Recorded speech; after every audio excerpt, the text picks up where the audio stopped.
Mi padrino venía tiempo pidiéndome esta receta y por fin grabé un video con todos los detalles. Estas son las empanadas peruanas de carne.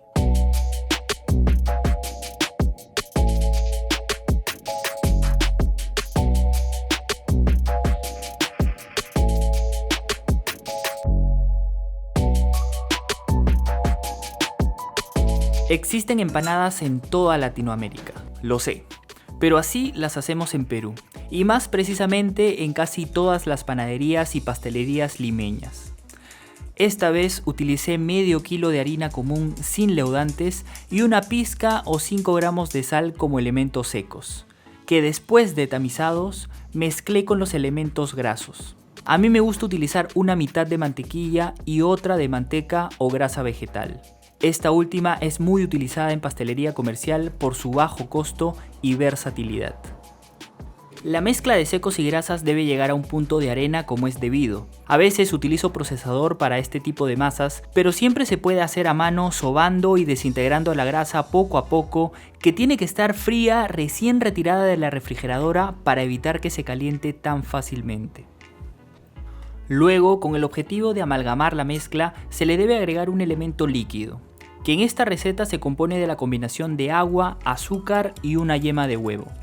La masa final es ligeramente dulce, así nos gusta, porque después se complementa perfectamente con el relleno salado y otros acompañamientos. Son 125 gramos de agua y 50 de azúcar granulada, que se disuelven con la yema para dar esta solución líquida que ayuda a unir los grumos de harina y grasa para finalmente formar la masa que tal vez sientan mucho más resistente que una masa quebrada de tarta. Y es así porque contiene el agua, entonces no hay ningún problema con ejercer más presión de lo habitual para unir los ingredientes. Se puede amasar, pero solo hasta obtener un bollo de masa compacto. Sucede en menos de un minuto. Y como ha estado tan expuesta al ambiente y manipulación, la masa ha perdido temperatura, por lo que envuelta en film y esta vez sin aplanar, solo en forma de bollo, fue directamente a la refrigeradora donde descansó mientras hice el relleno.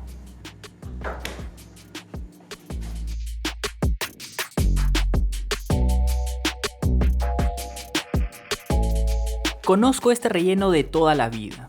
Hay quienes me dirán que le falta algún ingrediente, pero siempre todo comienza con carne molida que prefiero sellar en una sartén.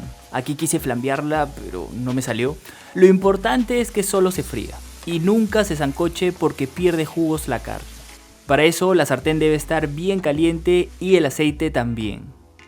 Hay quienes prefieren comenzar con el sofrito de cebolla y después agregan la carne, pero me parece más interesante invertir los procesos para que la cebolla absorba los sabores pegados a la sartén de la carne. En la cocina peruana, el sofrito de la cebolla morada es crucial para que la comida salga jugosa y sustanciosa. Y por eso nos gusta agregar una buena cantidad de cebolla picada en brunoise o en cuadrados pequeños para que naturalmente suden.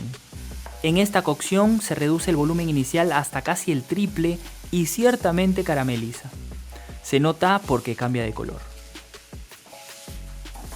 Esta vez utilicé solamente 2 cebollas grandes que me dieron un poco más de 500 gramos, que justamente también fue la misma cantidad de carne molida. De igual forma, hice que el sofrito redujera e inmediatamente agregué las especias del aderezo peruano clásico. Comino en polvo, pimienta en polvo, orégano en polvo, pasta de ajo molido, ají panca deshidratado en pasta y ají amarillo licuado. Unas pocas cucharadas de cada uno de estos dos últimos para que se sienta el sabor. Y cuidado con excederse porque en algunos casos, si es comprado en mercados, puede que piquen. En su defecto pueden ser reemplazados por páprica, pimentón en polvo o lo que conocemos nosotros como sibarita. El sofrito debe cocinarse por unos minutos más y justo cuando el aceite se separa es momento de incorporar la carne de vuelta. Se mezcla con el aderezo que ya tiene todo el sabor penetrado y podría cocinarse por unos minutos más si se desea, o apenas mezclados se trasladan a un recipiente nuevo para cortar la cocción.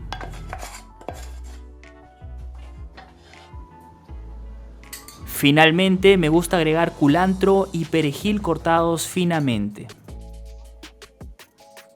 Podría ser solo culantro o cilantro, pero esa combinación con perejil es mucho más poderosa.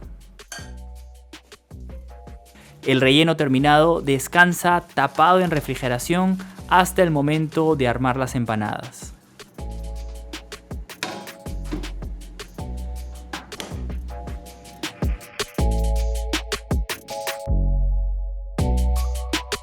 Después de unas 2 horas en refrigeración, la masa es mucho más flexible y lo correcto es trabajarla como si fuera una masa de pan, es decir, formando bollos pequeños y no estirándola para después cortar círculos porque sería muy complicado unir los pedazos restantes como pasaría con una masa quebrada para tarta.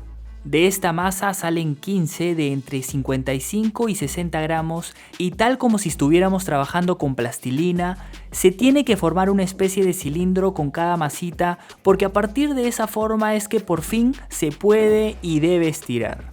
No queda finalmente con una forma tan redonda, sino más bien ovalada. Y aquí comienza el armado.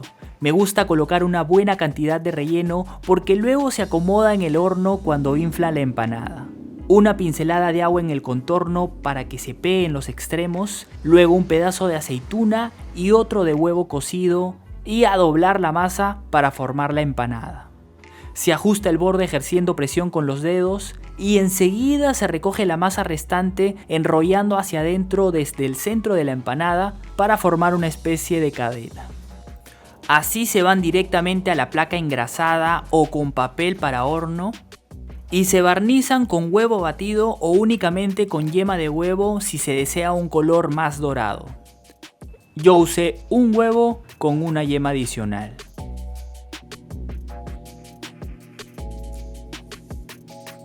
Y antes de hornear, para mejorar la forma final, se podrían congelar las empanadas. De lo contrario, se van al horno precalentado a 170 grados centígrados durante 30 o 35 minutos.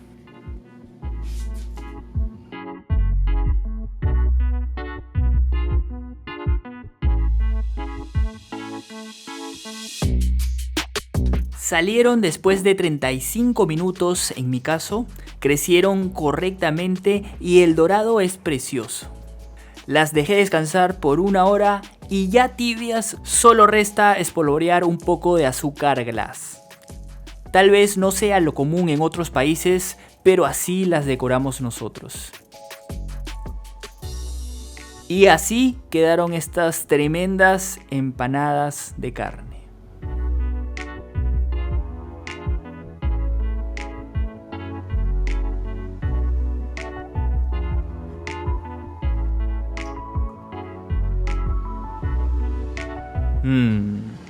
Tibias o calientes con ese toque de dulzor en contraste con el sabor tan especiado del relleno es magnífico.